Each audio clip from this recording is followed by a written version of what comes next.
तो ये test last अभी हमने जो लिया था उसका करेक्शन स्टार्ट करते हैं भाई। सब लोग अपनी अपनी टेस्ट शीट ओपन कर लें। Other name for balance sheet is both A and B. Similarities between trading and PL account. All of these depreciation is debited to trading account. ये गलत है. Debited to PL and it is an expense. Both B and C. Correct. Fourth, sale of asset is debited to trading account. Thereafter it is written credited to PL. Type of revenue, none of these. So answer is type of revenue है. Profit on asset sold is debited to trading, credited to PL is a type of revenue, none of these. Answer is credited to PL. Why none of these भाई? Non operating income है ये। तो 5 MCQs check हो गए। चलते हैं आगे।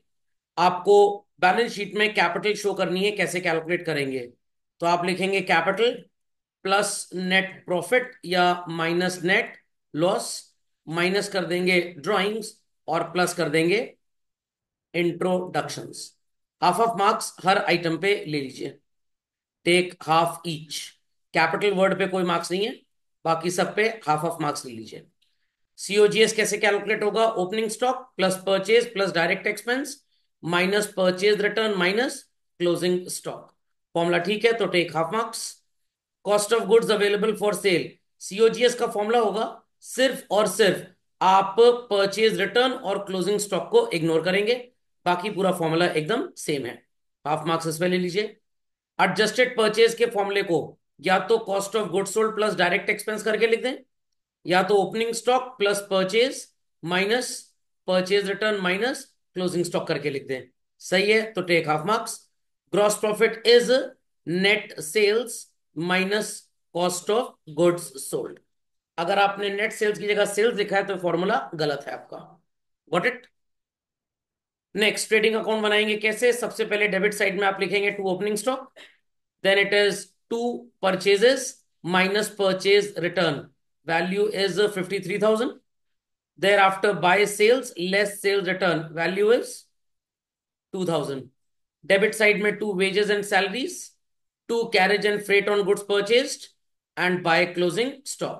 किसी ने टू इंश्योरेंस प्रीमियम भी आएगा।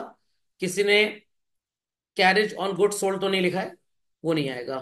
ग्रॉस प्रॉफिट चेक कर लीजिए, क्या ग्रॉस लॉस आएगा यहाँ पे तो शायद। कितना आ रहा है ग्रॉस लॉस सबका?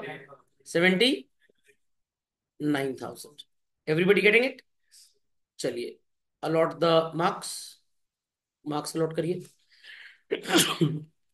एक आइटम, दो आइटम, तीन आइटम, चार आइटम, पांच, छ, सात और एक profit. Take half each. Half marks on every correct value in the amount column. Question number 9 check कर ले लो। सबसे पहले आप लिखेंगे to opening stock, to purchase less purchase return. 64,600 minus कर देंगे 2,000, कितना आएगा? 62,600। Then by sale, sales return जैसा कुछ है नहीं। By closing stock, to wages, to freight, carriage on good sold और रेंट एंड टैक्सेस कुछ भी नहीं आएगा। It is 1 2 3 4 5 and 6। तो ग्रॉस प्रॉफिट सही आ रहा है तो एक नंबर, बाकी हर पोस्टिंग पे हाफ मार्क ईच। कोई क्वेरी है तो प्लीज आस्क। परचेज की वैल्यू को ठीक कर लीजिए। इट इज 94,600 -2, तो इट बिकम्स 92। ऊपर मेरे को सैलरी नजर नहीं आया था। करेक्ट कर ले सब लोग। कोई क्वेरी है तो आस्क। Question number 10। के टोटमल्स पीएल बनाना है। By gross profit, to carriage output, to telephone expense, to rent, to interest, to office expense. By rent receive from subtenant, to interest, by discount receive, to discount allowed, to advertising, to electricity, by commission received. So 1 2 3 4 5 6 7 8 9 10 11 12 13 और net profit को मान ले 14। तो 14 items हैं और 6 number का question है।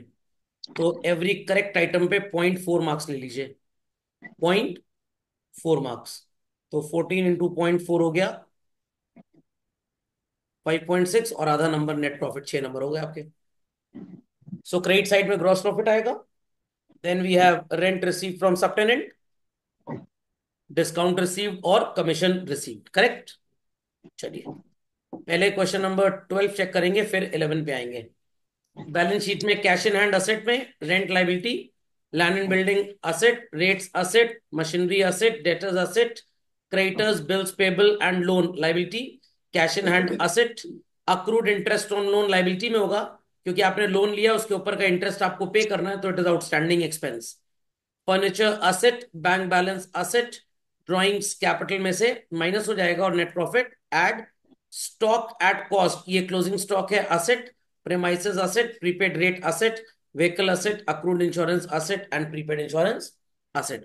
1 2 3 4 5 6 7 8 9 10 11 22 items are there, और 6 मार्क्स का क्वेश्चन है, तो आपको 0.25 मार्क्स मिलेंगे ऑन एवरी करेक्ट आइटम। मतलब हर 4 पे पॉइंट, सॉरी 1 नंबर। तो कितने हैं टोटल? 5.5 नंबर आपके ऐसे हो गए, और अगर आपने सस्पेंस अकाउंट इंसर्ट किया तो आधा नंबर आप उस पर ले सकते हैं। तो इस तरह से 6 नंबर की मार्किंग हो जाएगी। कोई क्वेरी है तो प्लीज आस्क। Question number 11। इतना होमवर्क करने के बावजूद भी आपको एक अनोखा क्वेश्चन नजर आ गया। डेकोरेटर के बिजनेस का ट्रेडिंग पीएल कैसे बनेगा?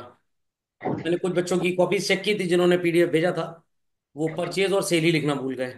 ट्रेडिंग अकाउंट में लिखेंगे to purchase of food item, debit side में टू वेजेस, क्रेडिट साइड में लिखेंगे by sale of food items. Closing stock जैसा कुछ है नहीं, इसलिए आप और कुछ लिख नहीं सकते। हाँ बोलिए भाई। हाँ, क्यों भाई? डेकोरेटर एंड हायर्स बिजनेस, तो ना ना ना, हायर मतलब आपका एक बैंक्वेट हॉल है या आपका एक रेस्टोरेंट है जहां पे आप ये शादी ब्याह का कार्यक्रम करते हैं। तो अगर बिजनेस ना होता डेकोरेटर का, तो ये परचेज और सेल ऑफ फूड आइटम कहाँ से, पड़ोसी बिजनेस से लाके लिख दिया हम। ये अगर ट्रायल बैलेंस में आ रहा है तो लेजर से आया होगा ना, और लेजर से आ रहा है तो ट्रेडिंग काउंट से आया होगा। समझ में आ गई बात? समझ में आ गई बात? तो कुछ लोग इसको भूल गए थे। अगर ये आया है तो आपको लिखना है, तो झटपट पास लिख लें इसको। चले आगे। तो ग्रॉस प्रॉफिट आपका कितना आ जाएगा भाई? 15 और 7, 22,800, और ये है 38,000। योर जीपी वुड बी 23 और 15, ये जाएगा 15,200। सही है? सही है? सही है भाई। फिर to accounting charges, electricity and decoration, electricity expense, by income from hiring charges, to printing, to salary, to advertising, to cartage, to loss, to insurance. Advance wages तो प्रीपेड वेजेस है, बैलेंस शीट में जाएगा asset side में। फिर उसके बाद to depreciation आ जाएगा, कहानी खत्म। मैंने जानबूझ के क्वेश्चन को ऐसा डिजाइन किया था कि आप एक एक करके देखते जाएंगे, तो पहले ट्रेडिंग का डेटा मिलेगा, फिर आपको पीएल का डेटा मिलेगा। तो जिनके पास अकल थी उन्होंने सही किया है, बाकी जो तोता थे वो सब गड़बड़ किए हैं। चलिए, समझ में आ गया? समझ में आ गया? तो इसको ठीक कर लें, जिनका ट्रेडिंग काउंट गड़बड़ है वो इसको अपडेट कर लें जरा फास्ट। चलिए चलिए। So income from hiring charges को आप ट्रेडिंग में लिख सकते हैं, कोई प्रॉब्लम की बात नहीं है, बट अगर पीएल में भी लिखा है तो चलेगा। इन दैट केस आपका जीपी जो आएगा वो आ जाएगा 740, 65, 740। चलिए, ये ऑल्टरनेटिव है, चलेगा, कोई प्रॉब्लम की बात नहीं है। सही कर लिया सबने? समझ में आ गया?